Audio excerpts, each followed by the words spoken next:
guys, welcome back to Zimmerly's YouTube channel. I'm Nick Zimmerly, and so today we're going to be making some more salami. We're going to be making soprasada. So the word soprasada actually means pressed or suppressed. So the defining characteristic of this is that it is pressed.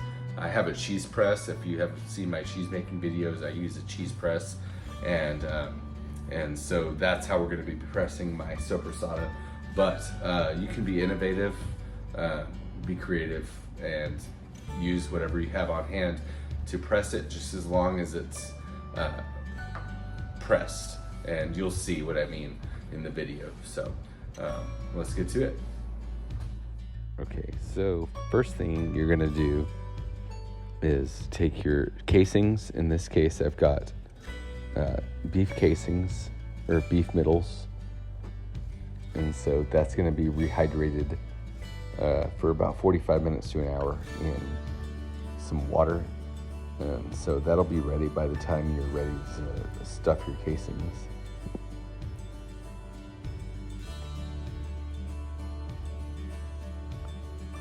And so also we're going to be using starter cultures made by the sausage maker, and we're going to rehydrate half of a teaspoon in a quarter cup of water, non-chlorinated water. And on the back of that package of starter cultures is instructions on how to use them. And there's many different kinds of starter cultures. And so we've got also dextrose powder, which is going to be food for your starter cultures. You're going to weigh out your meat and calculate the kosher salt or sea salt, curing salt, and your dextrose, which is 0.4% of the dextrose. And that's 2.5% curing kosher salt and 0.25% curing salt. And the spices of the soprasada you're making is all up to you. I'm using some crushed black pepper and some crushed fennel or fennel powder. And so, like I said, we've weighed out our meat in grams, and then we've weighed out our salts, curing salts, and dextrose, and then our spices. So we're going to add that to that. Give it a little mix, and then we're going to add the rest to it before adding our starter cultures. And like I said, the starter cultures are going to be feeding on the dextrose in your recipe to produce lactic acid, which will lower the pH in your finished product once it's done fermenting. So here goes the starter cultures, just kind of swirling it around a little bit.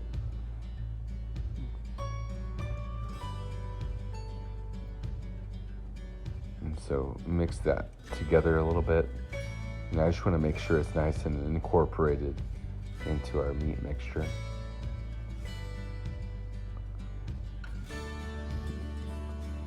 And so we're going to add the rest.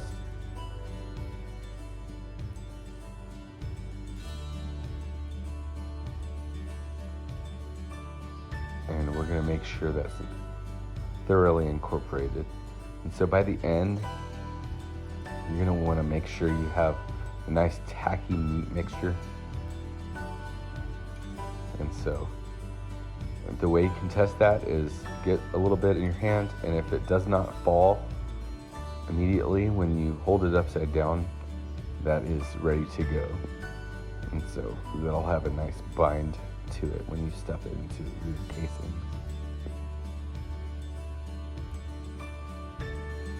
And so I've got my stuffer stuffed, and you're going to feed it to the end of the tube so there's no air that goes into your casings. And so I'm using beef middles for this, but you can, it's not recommended, but you can use smaller casing if you don't have beef middles. But if you're pressing this, I would definitely recommend at least this diameter. Beef middles, or you can use beef bung.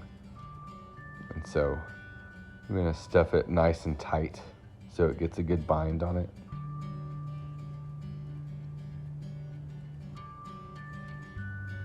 And so we just link it up.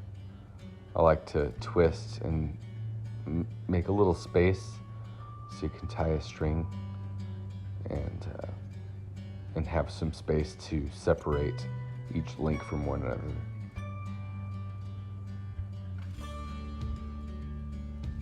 So you just continue stuffing until you're out of the mix, and then you can use the mix that's left in there to test the pH if you have a pH reader.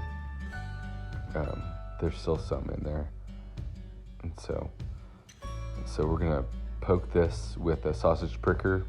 If you don't have one, you can sterilize a safety pin, just as long as it is sterilized. And so this will prevent any air pockets in your salami.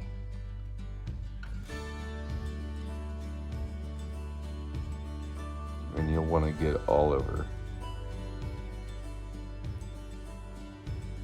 And so I've got this in a Tupperware container.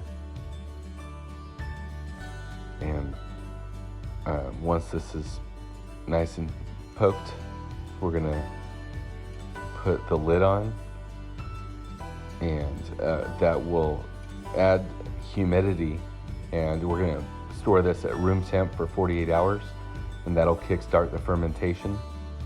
And like I said, if you have any leftover, you can test it for pH. You're gonna want a 5.2 to 4.9 pH level, anything in between that range. And so, as you can see, I'm separating these into separate links. And so I'm going to tie hooks on to the end of this. That way I can hang it in my dry curing chamber.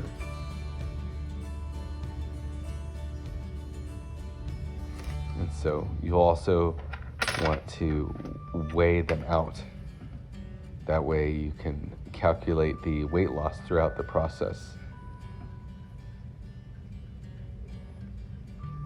And you'll want at least 30% weight loss from the starting weight. And so, like I said, this is soprasada, so we're going to be pressing this. I've got my cheese press, but you can, if you don't have a cheese press, you can obviously just use what you have on hand, but it does need to be pressed. Not super hard, but as long as it has the shape.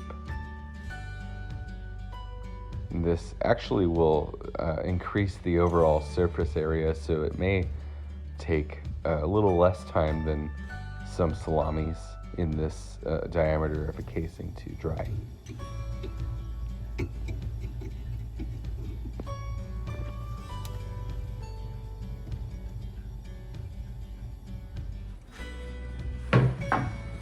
Alright, so I've got a piece of our soprasada here. Had a couple pieces that I had hanging, and so as you can see, this is covered in some white mold, which is totally fine. This actually protects it from the bad molds. And so this white mold has been in my chamber for quite some time.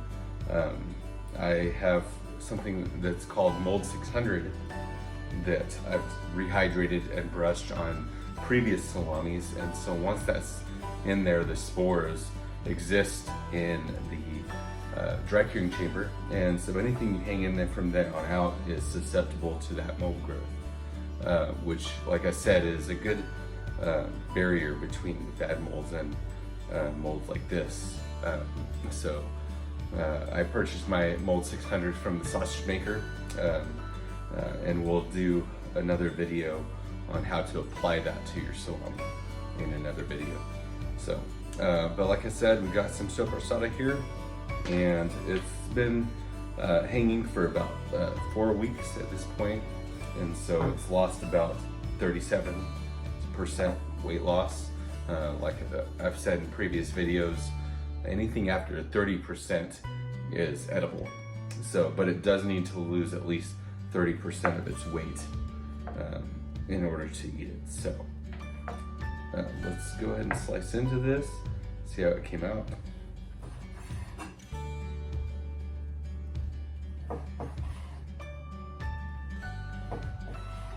Beautiful, beautiful. All right, so like I've said before, this is a pressed salami, so it is not your typical round shape.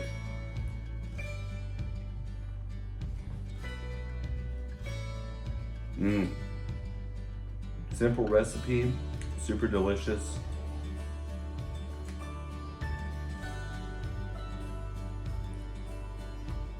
This came out great. So I really hope you have a chance to try this out. Like I said, defining characteristic is that it's pressed, and now you can use any spices that you would like. You can make a Calabrian style soprasada with Calabrian chili flakes or chili paste. Finocciona fennel salami, as long as it is pressed, this would be a soprasada.